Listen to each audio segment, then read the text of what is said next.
नमस्कार, आप सभी का स्वागत है हमारे चैनल टीडी न्यूज़ पर। आपके साथ मैं हूं ज्योति। देखिए, बाबा बागेश्वर अभी बिहार में देखा जाए तो खैर बेशक पटना में एक ऐसा मुद्दा बना हुआ है जो राजनीति से गरमासी गई है। लगातार जो है एक से एक बढ़कर बयानबाजी सामने आ रही है। इसी कड़ी में आपको बता दें कि कल लोजपा के अध्यक्ष चिराग पासवान जी पटना पहुँचे और इसी कड़ी में जब वो पटना पहुँचे तो मीडिया से मुखातिब हुए और मीडिया कर्मियों ने जब बाबा बागेश्वर को लेकर चिराग पासवान से सवाल किया और पूछा कि क्या आप भी उनके कार्यक्रम में शामिल होंगे, तो इस पर चिराग पासवान ने कहा कि मुझे जहां तक जानकारी है, हम आपको बता दें कि बाबा बागेश्वर का कार्यक्रम जो है आज तक ही चलना है और देखा जाएगा उनके हम कार्यक्रम में शामिल हो सकते हैं या नहीं। अगर मौका मिला तो हम जरूर शामिल होंगे, लेकिन ये बात तो है कि कार्यक्रम में शामिल होंगे या नहीं। लेकिन जब मीडिया कर्मियों ने उन्हें बताया कि बाबा बागेश्वर ने कल एक बयान दिया था कि अगर आपको भारत राष्ट्र में रहना है तो आपको सीताराम के नारे लगाने पड़ेंगे, इसमें उन्होंने जवाब देते हुए कहा कि देखिए, देश और दुनिया जो है सिर्फ नारे से नहीं चलती है। आपको भी पता है कि देश संवैधानिक तौर से चलती है और संविधान के तहत ही चलती है। तो ये नारे लगवाना या नारे जो लोग लगाए वही सिर्फ राष्ट्र में रह सकते हैं, ऐसा कुछ भी नहीं है। तो पहले आप सुनिए कि चिराग पासवान ने क्या कुछ बयान दिया इसको लेकर। आप बाबा से मिलने जाएंगे?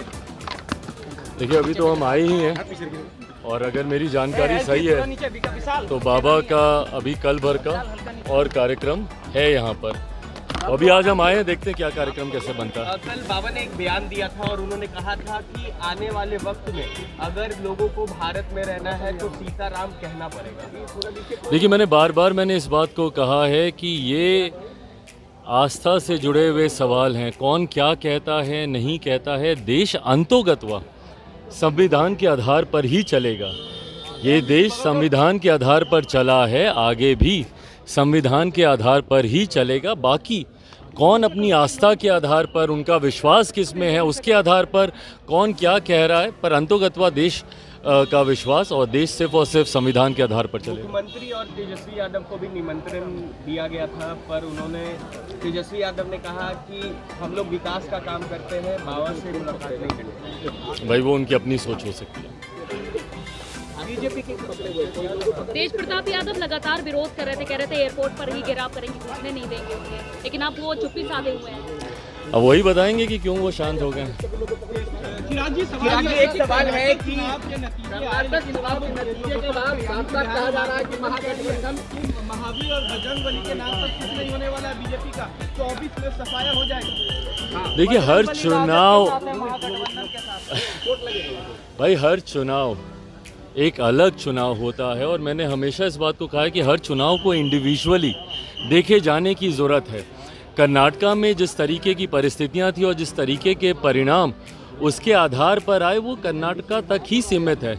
इसका कोई असर 2024 के चुनाव परिणामों पर पड़ेगा नहीं पड़ेगा, मुझे ऐसा नहीं लगता। 2024 में क्या परिस्थितियां रहती हैं, 2024 में क्या माहौल रहता है, किस तरीके से गठबंधन होते हैं, अलायंसेस होते हैं, उनके क्या स्वरूप होते हैं, वो निर्धारित करेगा कि 2024 के परिणाम क्या होंगे। देखिए, चिराग पासवान ने सीधे कहा है कि बाबा का जो अपना महत्व है वो अपनी कड़ी पे है, लेकिन जिस तरीके से देश चलता है वो संविधान के तौर पर ही चलता है और जो संविधान हमारा कहता है उसी के तहत हमारा देश चलेगा। ना ही सीताराम के नारे लगाने से चलेगा, ना ही जय श्री राम के नारे लगाने से चलेगा।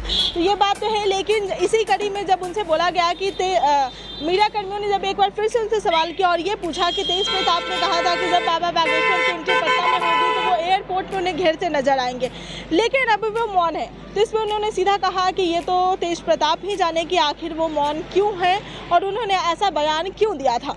लेकिन हम आपको बता दें कि जिस तरीके से लगातार आरजेडी और जदयू कहा जाए तो बाबा बागेश्वर को लेकर बयानबाजी कर रही है, उसी कड़ी में देखा जाए तो बीजेपी और तमाम नेता जो है इसको सपोर्ट करते नजर आ रहे हैं। लेकिन सीधा तौर पे यही है कि जिस तरीके से हुजूम जो है पटना में बाबा बागेश्वर के लेकर देखने को मिल रहा है, जो दीवानगी है लोगों में, तो साफ तौर पर आपको भी देखने को मिल रहा हो नजर आ कि जिस तरीके से बाबा बागेश्वर का कार्यक्रम जो है पटना में कुछ दिन ही चला, लेकिन ये जो भीड़ था, ये जो हुजूम था, एक अलग तस्वीर जो है लोगों के साथ साझा कर रही है, लेकिन वहीं इसके उलट तस्वीरें जो देखें वो जो ये राजनीतिक बयानबाजी जो है तो और साथ ही उन्होंने कहा कि जिस तरीके से अगर बात करें राजनीति की तो कर्नाटक में बात कुछ और हो रही थी, लेकिन परिणाम उसका उलट हुआ। और साथ ही आगामी लोक चुनाव पे बयान देते हुए उन्होंने कहा कि ये जो चुनाव जो है ये तो वक्त आने पे ही पता चलेगा कौन क्या बयानबाजी करता है, अभी से इसका डिसाइड करना ये मुमकिन नहीं है।